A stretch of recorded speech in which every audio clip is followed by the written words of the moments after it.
chained to a drowning house. With floodwaters rising fast, everyone thought this German shepherd had no chance to survive. But then, a stranger appeared. What she did next will restore your faith in humanity. The rain hadn't stopped for 3 days. In the small town of Belchaz, Louisiana, the Mississippi River overflowed its banks, swallowing homes, roads, and everything in its path. People packed up their lives in trucks, fleeing the flood. Sirens echoed in the distance, warning everyone to evacuate. But not everyone made it out in time. At the edge of a sinking neighborhood, a German shepherd named Max was chained to the porch of an abandoned house. His fur was soaked, his body trembling with exhaustion and fear. The water lapped at his paws, inching higher with every hour. His brown eyes scanned the empty street, but no one came. His owner had left him behind. Max barked, his voice raw and desperate. But only the rushing floodwaters answered. His chain was short, giving him just enough room to stand on the porch. There was no food, no shelter, only fear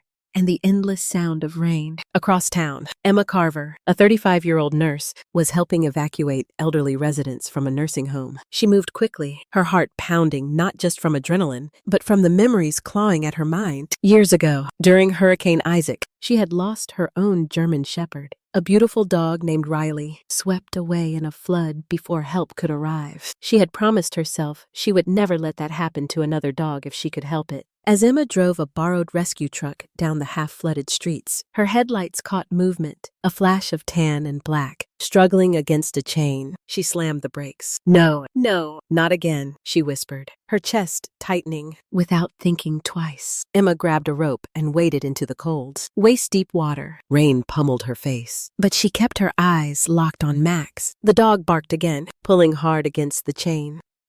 Desperate, but wary, Emma's heart shattered at the sight. "It's okay, boy," she called out, her voice trembling. "I'm coming, I promise." The flood current tugged at her legs, threatening to sweep her off balance. She stumbled once, but caught herself. Every step toward Max felt like a battle. Against the water, the fear, the memories of the past. Finally, she reached the porch. Max growled low, a mixture of fear and hope. But when Emma knelt and extended her hand, he sniffed it hesitantly. His body was shivering so hard it broke her heart. "It's okay," Emma said again, fumbling with the soaked, rusted chain. But then she heard it. The house behind Max groaned. The porch creaked. The structure was about to give way. Emma's hands flew to the chain, struggling to unhook it as the wood beneath Max's paws started to crumble. Would she be able to free him in time? The porch beneath Max groaned louder, tilting toward the water as the current grew stronger. Emma's fingers, numb from the cold, fought with the heavy metal clasp around his collar. It was old, rusted, and stubborn. Come on," she muttered through gritted teeth. Max whimpered, sensing the danger. He pawed frantically at the air, trying to back away. But the chain yanked him tight against the porch railing. His eyes, wide, terrified, locked onto Emma's. Somehow, he trusted her, even though his body shook with fear. With a final tug, the clasp broke free. Emma barely had time to react before the porch collapsed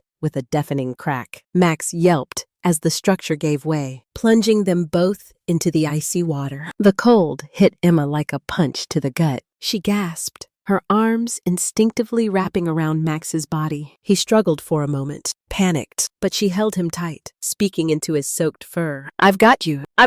Stay with me." The current was stronger than she expected, dragging them both toward a submerged pickup truck. Emma kicked furiously, fighting to keep both their heads above water. Max, sensing her determination, stopped struggling and tried to paddle with her. But the rescue truck was several blocks away, and the water was rising fast. Emma spotted a mailbox sticking out above the flood and swam toward it, using it as a temporary anchor. She wrapped one arm around it and clung to Max with the other. Her lungs burned. Her muscles screamed, but she refused to let go. Above them, the rain blurred the sky into a sheet of gray. Around them, the world seemed silent, except for the roar of the water. Emma pressed her forehead against Max's soaked fur, feeling his chest rise and fall against her. He was alive. Terrified, exhausted, but alive. "I'm not losing you," she whispered fiercely. Not this time. Somewhere in the distance, a boat's engine sputtered to life. Emma's heart leapt. She waved one arm frantically, screaming for help. Max barked hoarsely beside her, as if joining in. The small rescue boat, driven by 2 volunteer firefighters, turned toward the sound. When they saw Emma and Max clinging desperately to the mailbox, they pushed the engine to full throttle. "Hold on," one of them shouted over the noise. The boat skidded through the water, pulling up alongside them. Strong hands reached down, grabbing Max first and hauling him into the boat. Emma followed, collapsing in a soaked heap on the floor. For a long moment, she just lay there, panting, unable to believe they had made it. Max crawled over, resting his heavy head in her lap. Emma looked down at him, this abandoned, betrayed creature, and felt her chest tighten with overwhelming emotion. "You're safe now," she whispered, running her trembling fingers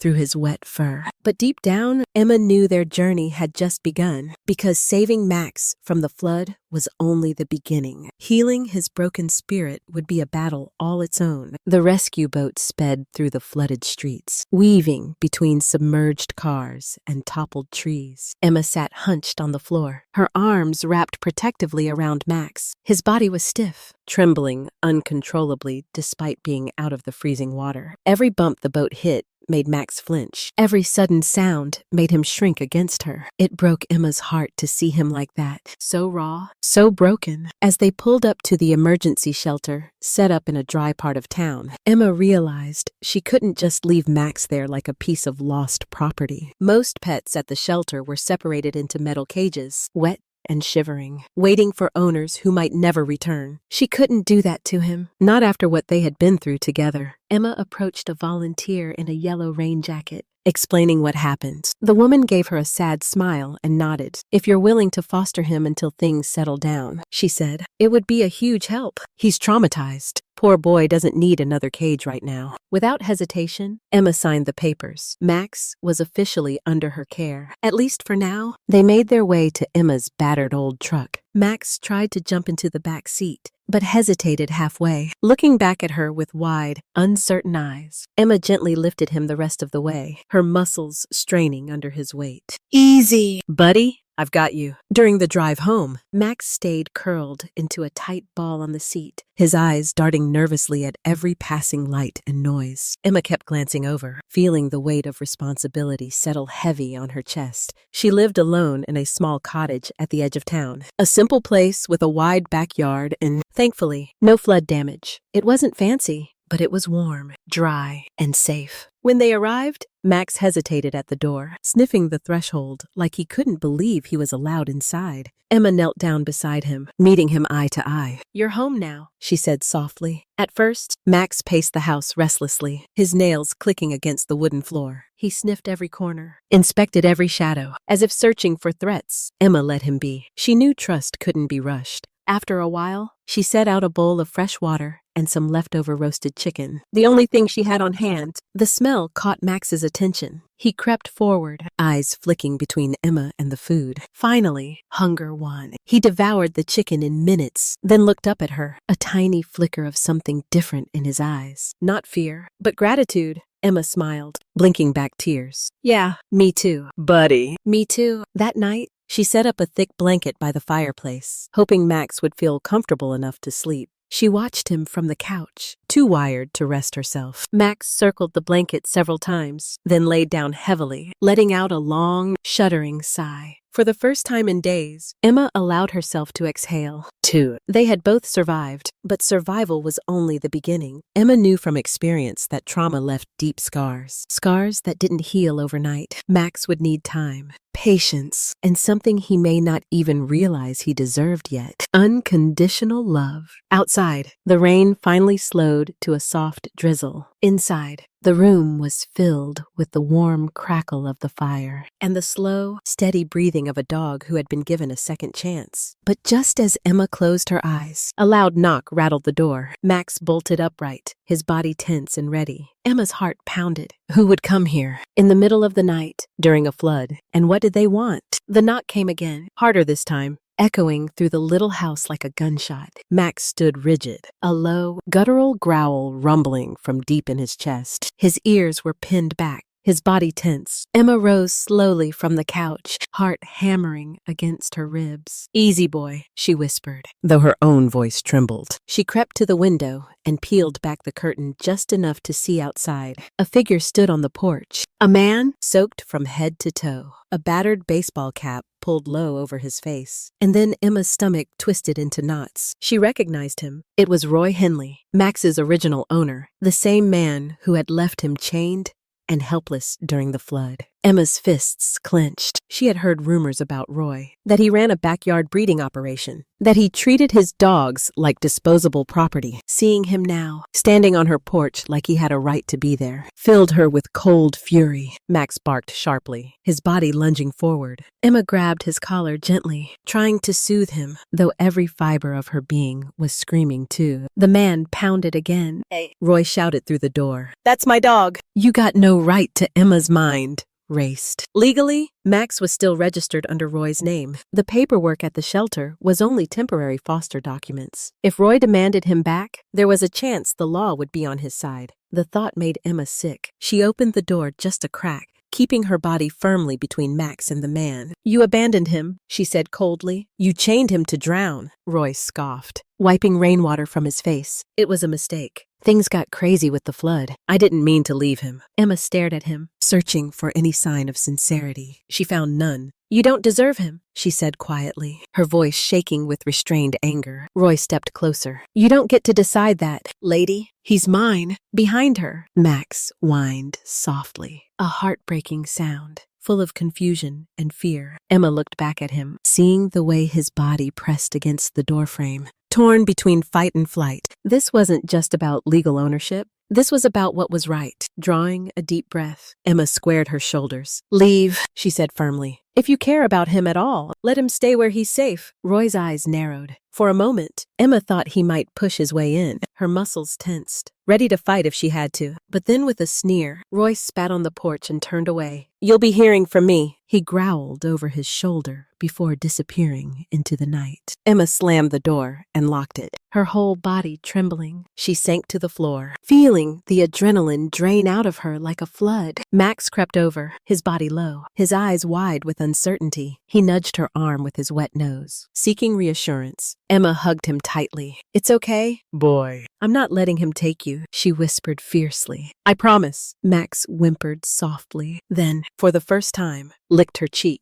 It wasn't much, but it was enough to know he understood. They were in this fight together now, and Emma swore, no matter what it took, she would protect him with everything she had. But deep down, she knew Roy wasn't going to give up so easily. The next morning, the rain had finally stopped. The town of Belfast looked like a ghost town. Mud-covered cars abandoned in the streets, houses half swallowed by water, debris scattered everywhere. But Emma barely noticed any of it. Her mind was consumed by one thought. Roy would be back. She sipped coffee at the kitchen table, her hands trembling slightly. Max sat by her feet, his head resting on her knee. His touch was grounding, reminding her why she couldn't back down. Emma knew she needed help. Fast. After a quick search on her old laptop, she found a local animal rights lawyer offering free consultations for flood victims. Within an hour, she was sitting across from Maya Jennings, a sharp-eyed woman with a calm, fierce energy. "You've got a strong case," Maya said after hearing Emma's story. "If you can prove neglect or abandonment, you can petition for full custody." Emma's heart lifted. There was hope.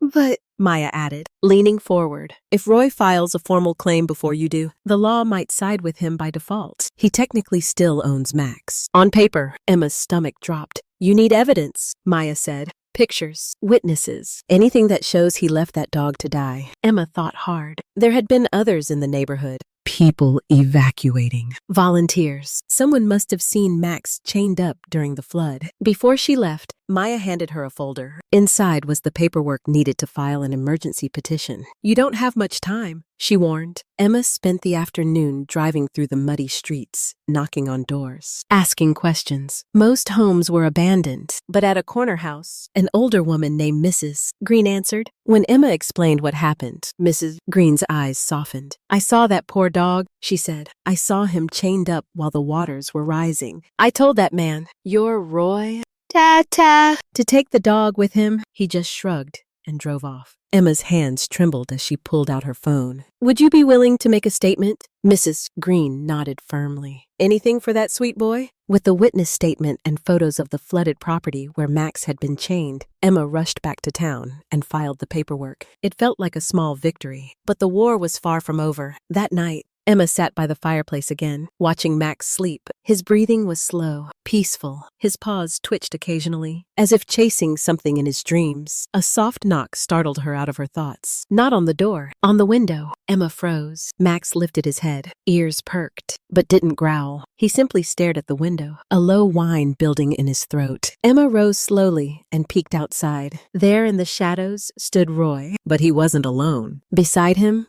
were two men, bigger, rougher looking, their intentions clear even in the dim light. Emma's blood turned cold. This wasn't a legal visit. This was something darker. Roy pounded once on the window, then motioned toward the door. Emma backed away, her heart thundering. She had fought so hard to save Max. She wasn't about to lose him now. Not like this. Grabbing her phone, she dialed 911 with shaking fingers. Outside, Roy and his men circled toward the back of the house. Max stood up, his body tense but unafraid. He moved to stand between Emma and the door, his eyes locked on the sound of danger. The rain started again, a slow, heavy drizzle, tapping against the roof like a drumbeat of war. As flashing lights finally approached down the muddy road, Emma whispered under her breath, to Max, and maybe to herself, "Hold on, boy. Help's coming." But would it arrive in time? The flashing red and blue lights illuminated the muddy street, cutting through the darkness like a lifeline. But Roy and his two companions didn't back down. Not immediately. They stood in the backyard, halfway between Emma's house and the woods beyond, their figures shadowy and menacing in the rain. Emma stayed pressed against the door, her phone clutched tightly in her hand. Max stood beside her, his body rigid,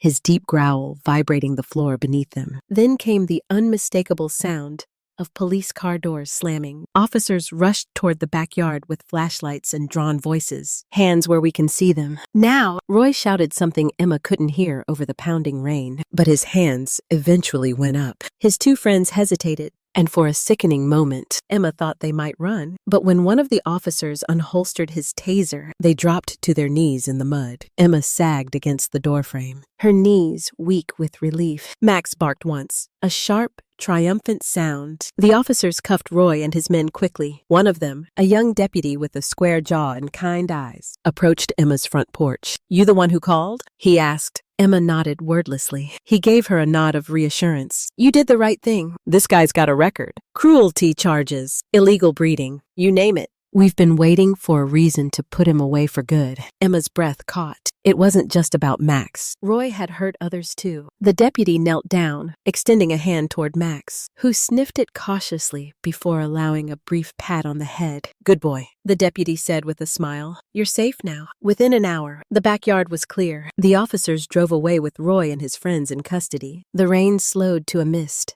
and the sound fell silent again, except for the soft drip of water from the eaves. Emma closed the door, locked it, and slid down to the floor, exhausted. Max padded over and curled against her, resting his heavy head in her lap. She stroked his ears gently, whispering words of comfort she wasn't even sure he understood. But maybe, deep down, he did. They had survived. Together. The next few days blurred into a mix of court hearings, paperwork, and long, exhausted nights. But with Mrs. Green's testimony, the photographs, and the police report from the break-in attempt, the judge made it official. Max was no longer Roy's dog. He was Emma's. The day she signed the final adoption papers, Emma wept openly in the parking lot of the courthouse. Max's leash wrapped securely in her hand. "You're mine now, buddy," she whispered into his fur. "And I'm yours." Max licked her face, tail thumping against her side, as if he understood every word. They went home, their home, and for the first time in what felt like forever, Emma breathed easily. Over the weeks that followed, Max began to heal. At first, he flinched at loud noises, ducked away from sudden movements, and barked nervously whenever someone new approached. But Emma was patient. Every day, she showed him he was safe. She filled his world with gentle hands, warm beds, soft words, and endless love. Little by little, Max changed. He stopped pacing the house at night. He started greeting visitors with cautious curiosity, instead of fear. And one sunny afternoon, he chased a ball across the backyard with such pure, unrestrained joy that Emma dropped into a lawn chair and cried.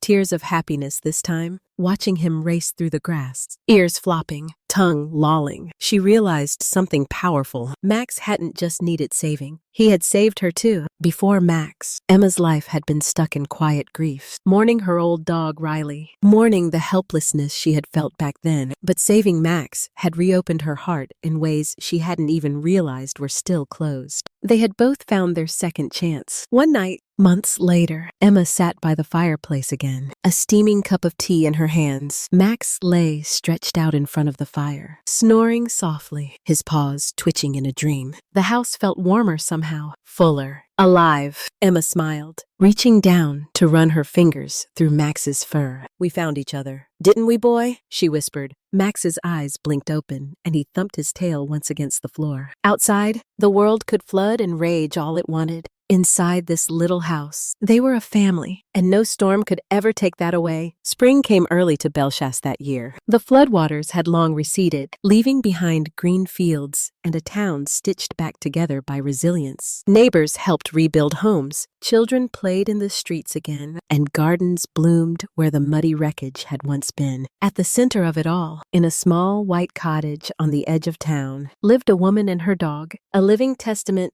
to survival, loyalty, and second chances. Emma sipped her morning coffee on the porch, watching Max chase butterflies in the backyard. His coat gleamed in the sunlight. Strong and healthy now, a far cry from the half-drowned, trembling dog she had found months ago. Sometimes she still caught her breath when she looked at him, not because of how broken he had been, but because of how beautifully he had healed. Max trotted over, dropping a slobbery tennis ball at her feet with a proud bark. Emma laughed, wiping her hands on her jeans. "You never get tired of this game, do you?" Max wagged his tail furiously, tongue lolling out the side of his mouth. Emma picked up the ball and threw it across the yard. Max bounded after it with the joy of a creature who finally knew he was safe, loved, and home. After their game, they set out for town. The farmer's market was bustling, a lively, colorful patchwork of people in stalls. Max walked proudly at Emma's side, wearing a bright blue bandana around his neck that read, "Rescued, loved, and home." Everywhere they went, people stopped to greet him. "That's the dog from the flood, isn't it?"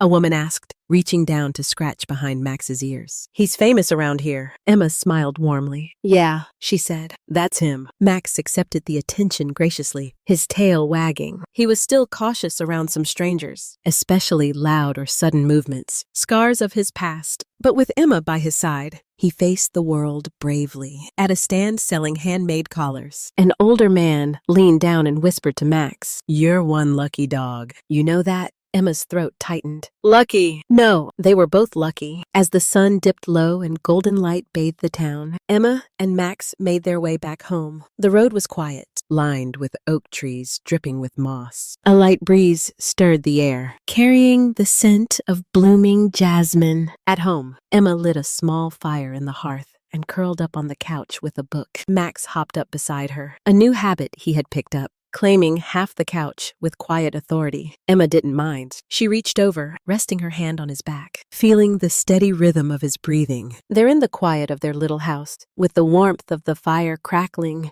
and the weight of Max against her side. Emma understood something deeper than words. Some rescues go both ways. She had saved Max from drowning, but Max had saved her from a life without hope. And together, they had built something no flood, no cruelty, no storm could ever wash away. Family. Not the kind you were born into, the kind you fight for. As she turned off the lamp and the house slipped into darkness, Emma whispered into the stillness, "Good night, Max. Thank you for finding me." Max's tail thumped once in reply, and the two of them drifted into a peace they had both fought so hard to earn. If this story touched your heart, don't forget to subscribe to the channel, leave a like, and share it with someone who believes in second chances. Together, let's keep spreading messages of courage, compassion, and hope.